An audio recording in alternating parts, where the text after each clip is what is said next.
নমস্কার।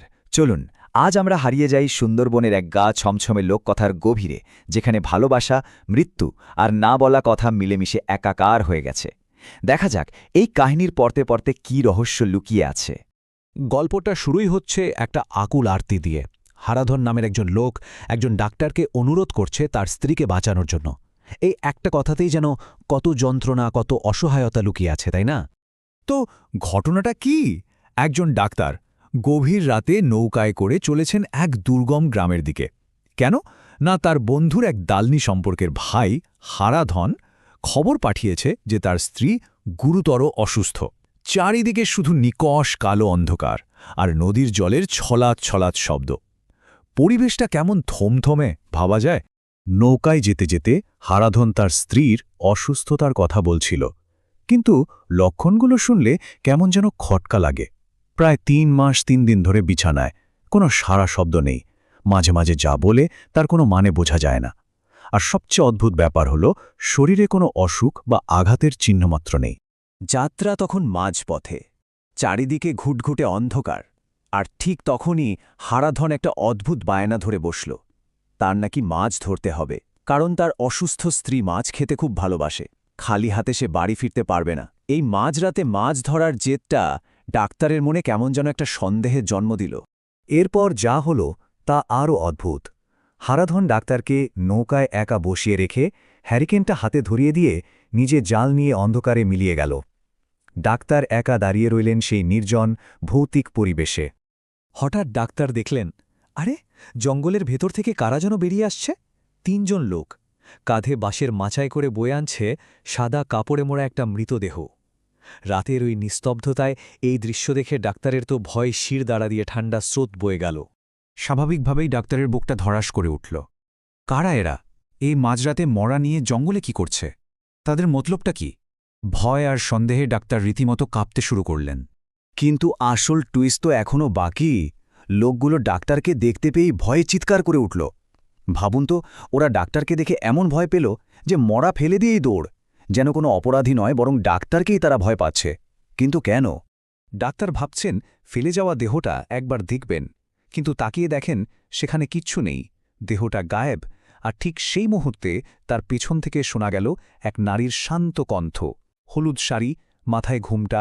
এক নারী এসে নিজের পরিচয় দিল। তার নাম পদ্মা। পদ্মা বলল সে হারাধনকে খুঁজে দেবে, আর ডাক্তারকে নিয়ে চলল জঙ্গলের আরও গভীরে। চাঁদের আলোয় তারা এসে পৌঁছল নদীর ধারে, আর এখানেই অপেক্ষা করছিল সেই রাতের সবচেয়ে ভয়ঙ্কর সত্যিটা। ডাক্তার দেখলেন, আরে ওই তো হারাধন নদীর কোমর জলে দাঁড়িয়ে।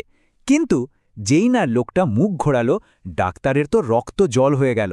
এ তো হারাধন নয়, জলে পচে ফুলে ওঠা এক বিভৎস শরীর। চোখ দুটো যেন ঠিকরে বেরিয়ে আসছে, আর দাঁতের ফাঁকে একটা মরা মাছ। আর সেই বিভৎস মুখটা থেকে বেরিয়ে এলো এক বিকৃত কান্নার সুর।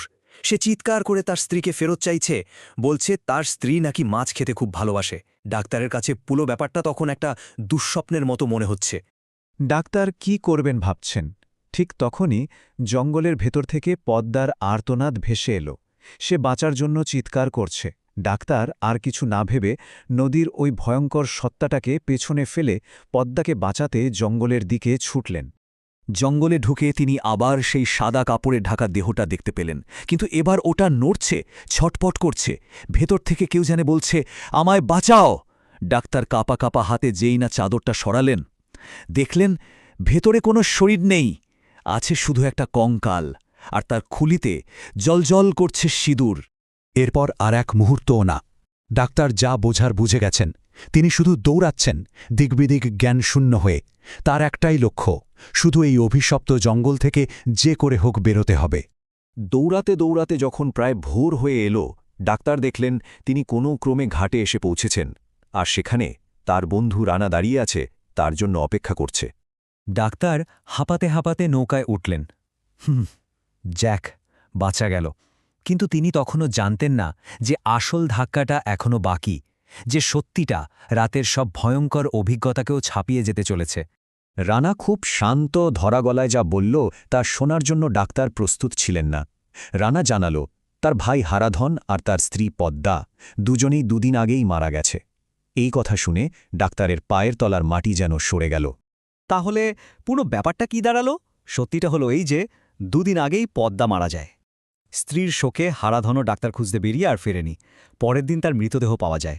তার মানে ডাক্তার যাদের সাথে সারা রাত কাটালেন তারা কেউই বেঁচে নেই।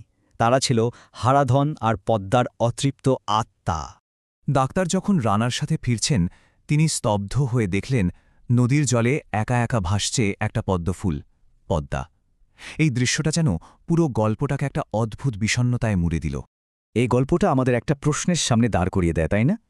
হারানোর কষ্ট আর ভালোবাসা, এই আবেগগুলো কি এতটাই শক্তিশালী হতে পারে যে মৃত্যুর পরেও তার রেশ থেকে যায়?